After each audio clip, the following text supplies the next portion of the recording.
धीरेन्द्र शास्त्री तक अपनी बात पहुंचाना चाहूंगा कि वो इस बात का चैलेंज स्वीकार करें और उन्हें करना चाहिए।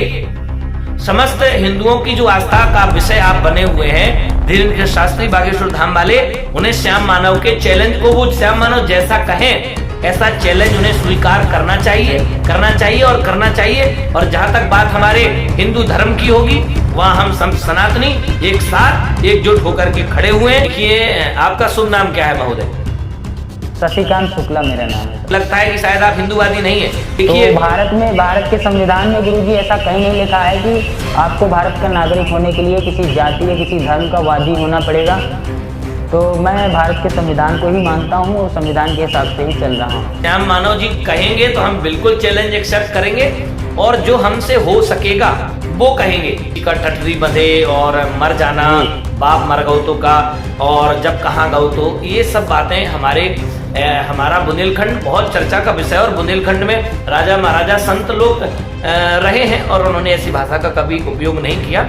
हाँ, और ऐसी भाषा का उपयोग नहीं करना चाहिए, हमें ऐसी अपेक्षा नहीं थी। और बागेश्वर धाम वालों को इस बात को बोलना चाहिए कि आप जहाँ कहें, अगर वो कह रहे हैं कि छतरपुर या रायपुर में हम बुला रहे हैं तो नहीं, अगर श्याम मानव जी कह रहे हैं कि आप नागपुर ही आइए, तो महाराज जी के बहुत सारे शिष्य होंगे या होने वाले हैं, तो नागपुर उन्हें जाना चाहिए और हमारे हिंदू धर्म का झंडा गाड़ करके आना चाहिए है। हमारे पंडोखर सरकार ने इस बात का खुलासा किया था एक बार प्राया, जब उनके काका हनुमान जी पंडोखर धाम में आए थे। अब सरकार में भी लंगड़े चल करके जाते हैं, लोगों की समस्याएं दूर होती हैं।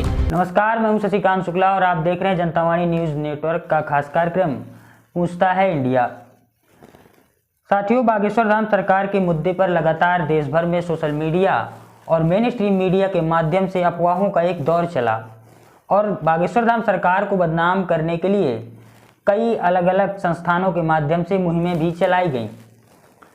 बागेश्वर धाम सरकार के मुद्दे पर कुछ लोगों ने तथ्यात्मक बातें करके भी उनके चमत्कारों के जो दावे हैं उनको झुठलाने का प्रयास किया और तर्क कुतर्क करके बागेश्वर धाम के कई चमत्कारों का खुलासा करने का दावा कई चैनल कर रहे हैं और कई लोग सोशल मीडिया के माध्यम से बागेश्वर धाम के खिलाफ सवाल खड़े कर रहे हैं।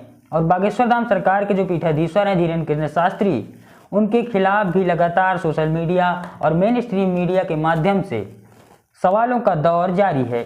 और ये जो मामला है ये पिछले एक हफ्ते से सोशल मीडिया पर और मुख्य मीडिया पर छाया हुआ है। आज इसी मुद्दे पर हम वृंदावन के अवध सरकार जी को जोड़ेंगे। अवधेश गुरु जी अवध सरकार जो बालाजी सरकार का दरबार लगाते हैं और वो भी धीरेन्द्र कृष्ण शास्त्री की ही तरह वृंदावन के इलाके में और देश के बहुत बड़े इलाके में उनकी भी एक ख्याति है और वो भी ऐसे ही चमत्कारों का दावा करते हैं।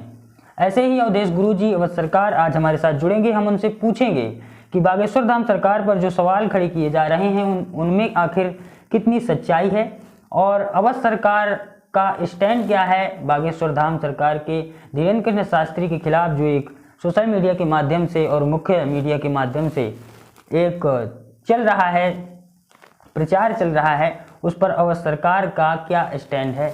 अवधेश गुरु जी अवध सरकार हमारे साथ 2 मिनट बाद जुड़ने वाले हैं।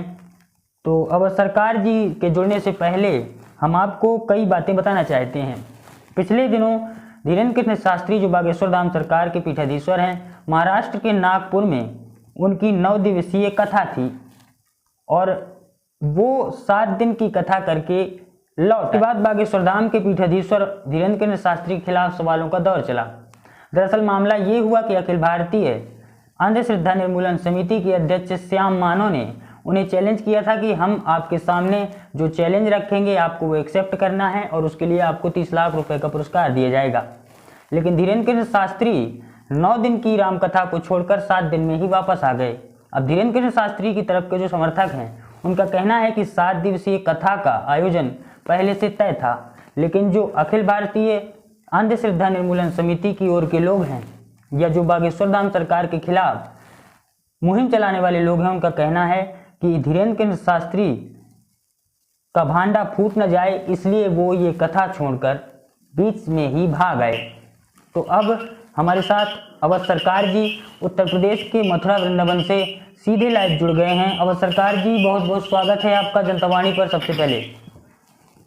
सबसे पहले तो हमारे और आपके जनता वाणी के समस्त दर्शकों को राधे राधे और जय बालाजी, जय हाथीवान, जय पंडुखर सरकार।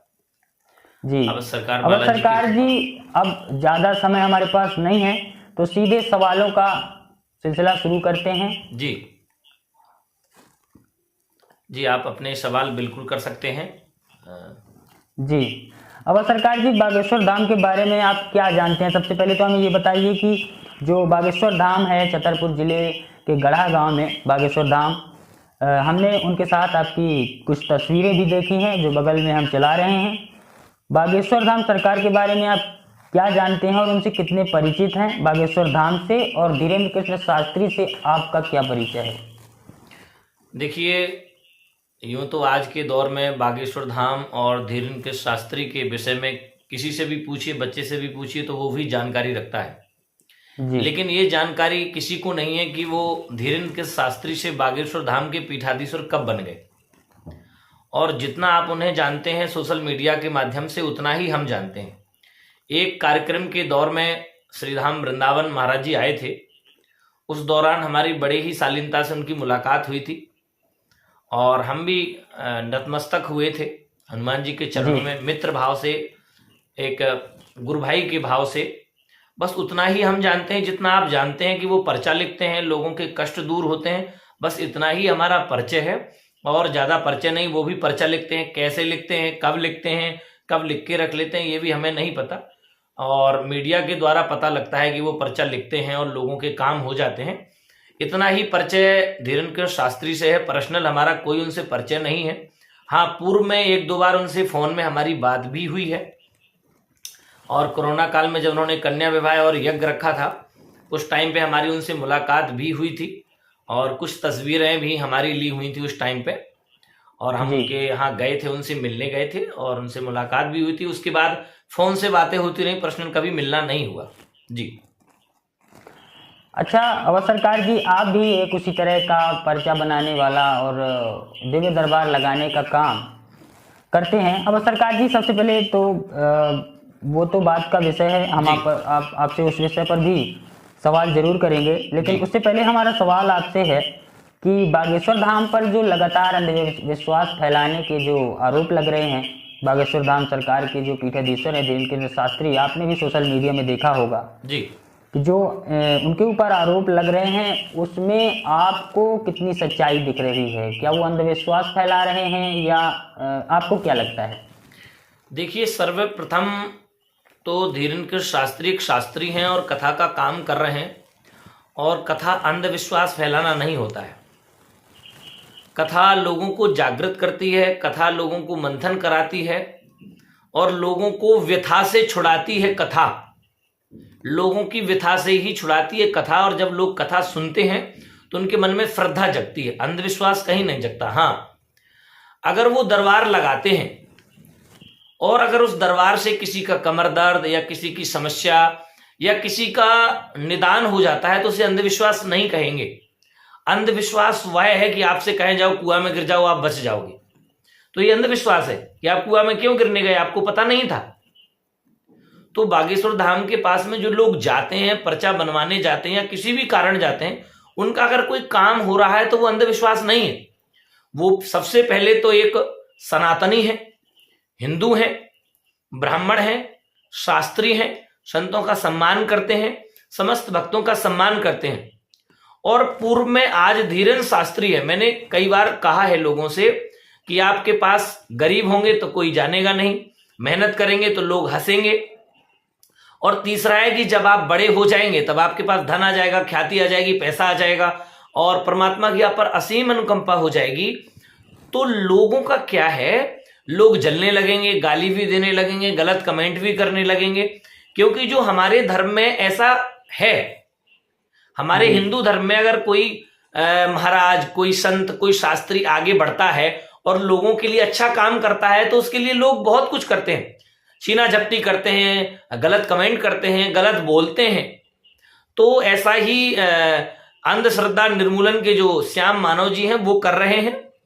और ये सब मिली जुली और धर्म के लोगों की प्लानिंग है हमारे धर्म को बदनाम करना। देखिए मैं धीरेन्द्र नहीं, शास्त्री का ना तो नहीं, सपोर्ट कर रहा हूं और ना और मैं धीरेन्द्र सरदार जी, शास्त्री को देखिए, जी जो श्याम मानव जी हैं, जो अंधश्रद्धा, हाँ अंधश्रद्धा निर्मूलन समिति है, उन्होंने तो ईसाई मिशनरियों का भी भांडा फोड़ किया है।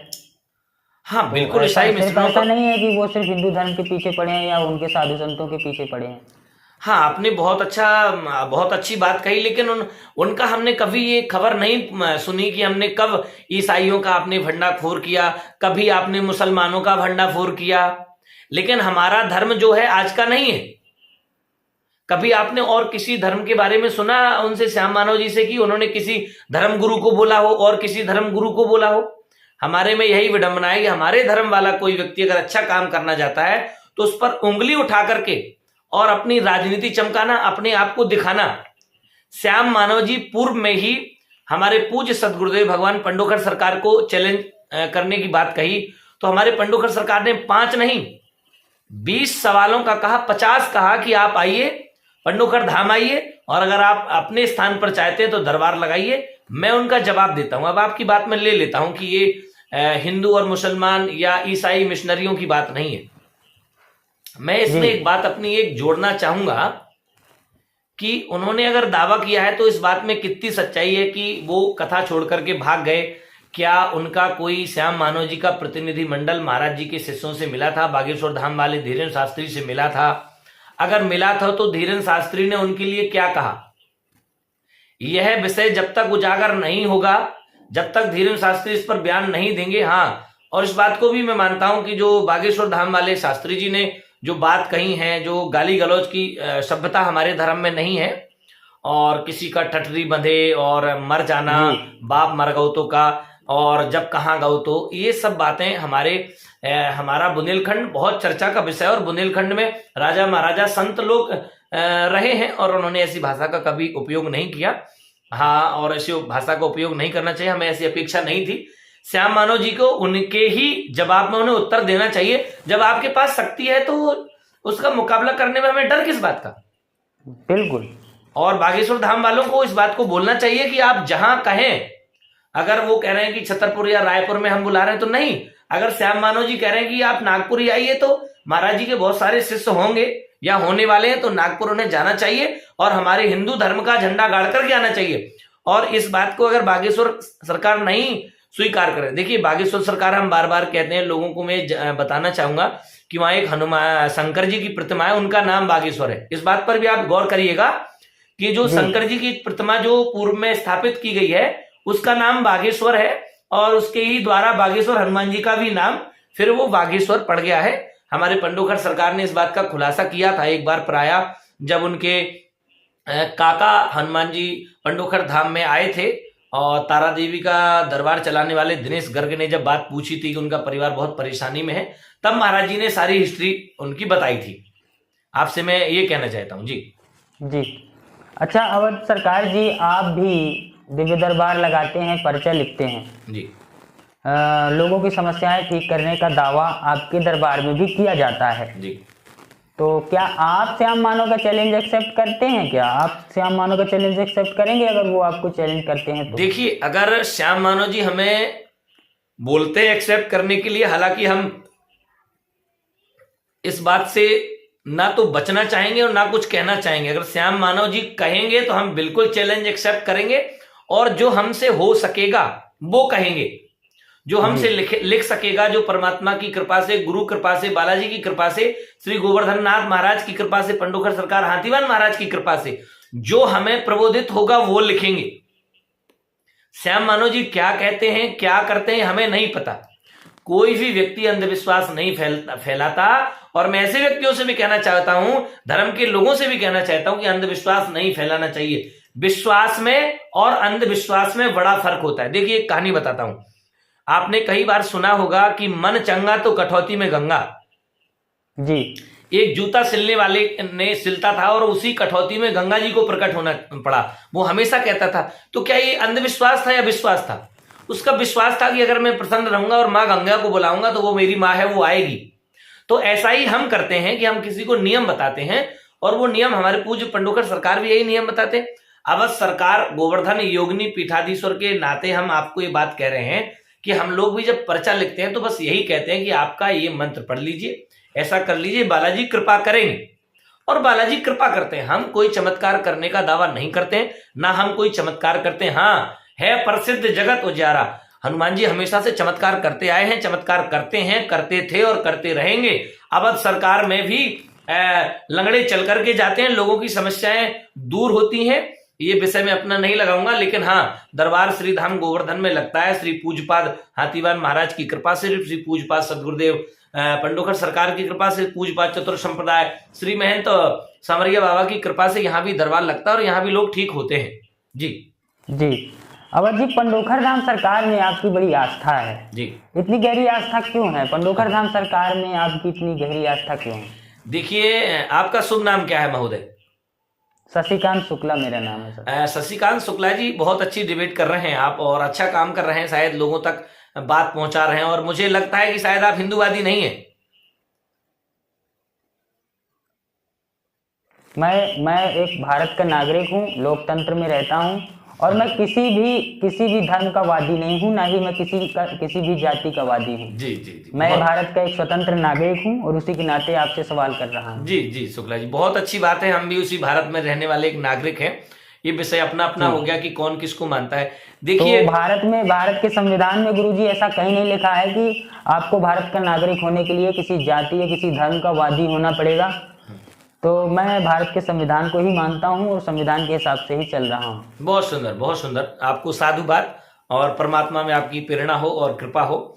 देखिए, ऐसा है, जैसे आपने कहा कि पंडोखर सरकार में हमारी आस्था क्यों है, मुझे ये सुनते ही बड़ी ही मन में उमंग और प्रसन्नता उठती है। जैसे एक हाल में ब्याया हुआ गाय का बछड़ा, और वो गाय जब चरने चली जाती है तो शाम को वो गाय जब अपने बछड़े से मिलती है तो उसके मन में बड़ी उमंग रहती है और वो बड़ी प्रसन्नता से मिलता है। ऐसे ही जिस प्रकार से एक बच्चा अपने पिता को देख करके बहुत ही मुस्कुराता है, खिलखिलाता है और प्रेम करता है, बस ऐसे ही पंडोखर सरकार मेरे पिता तुल्य है, मेरे गुरुदेव हैं, मेरे आराध्य हैं। और इसलिए भी नहीं कि वो मेरे ही गुरुदेव हैं, अपितु मैं तो इस बात को अगर ऐसा कह दूं कि संसार में भगवान के बाद अगर कोई दूसरा भगवान का स्वरूप है तो वो साक्षात पंडोखर सरकार ही हैं। इस बात को आप दोबारा नोट कर लीजिए शुक्ला जी। मैं इस बात का चैलेंज भी कर रहा हूं आपके दर्शकों को और समस्त जनता वाणी के दर्शकों को और समस्त हिंदूवादियों को, समस्त सनातनियों को, कि अगर संसार में भगवान का दूसरा रूप और भगवान कहीं है तो वो भगवान के बाद पंडोखर सरकार ही भगवान के रूप में, उनके अंश के रूप में अवतरित हुए हैं, जो दैविक तो आपकी आस्था है और आप उनमें अपना ईश्वर देखते हैं। आपको बहुत बहुत शुभकामनाएं जी। अच्छा अवध सरकार जी, हमारा एक लास्ट क्वेश्चन है, हमारा समय समाप्त हो रहा है जी।